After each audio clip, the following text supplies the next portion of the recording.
আমরা এখন পর্যন্ত ইতিপূর্বে আমরা টোটালি 200 মানুষের ত্রাণ সহায়তার জন্য আমরা অ্যারেঞ্জমেন্ট করে নিয়ে আসছি।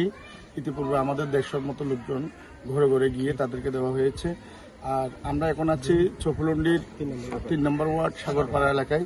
আপনারা দেখতে পাচ্ছেন এখান থেকে এখনো পানি এখনো সরে যায়নি, এবং এই যে ফ্লাড এফেক্টেড এই এরিয়াটাকে আমরা বাংলাদেশ জাতীয়তাবাদী স্বেচ্ছাসেবক দল আমাদের কেন্দ্রীয় নির্দেশনায় আমরা এখানে প্রান্তিক লেভেলে তাদের সাথে কথা বলতে আসছি। তাদের সুখ দুঃখ এবং তাদের বিপদগুলো আমরা সরজমিনে সচক্ষে অবলোকন করেছি। আপনারা দেখতে পাচ্ছেন বর্তমানে কক্সবাজারের ডিসি মহোদয়কে আমি আহ্বান জানাবো, তিনি যেন এই এলাকায় এসে সরজমিনে একটু দেখে যায় তাদের দুঃখ দুর্দশাগুলো। পাশাপাশি সমাজের বিত্তশালীরা সবাই যদি এগিয়ে আসে, ইনশাআল্লাহ প্রাকৃতিক দুর্যোগের এই বন্যা কবলিত এলাকাগুলো আবার পুনরায় ফিরে আসবে স্বাভাবিক জীবনযাপন।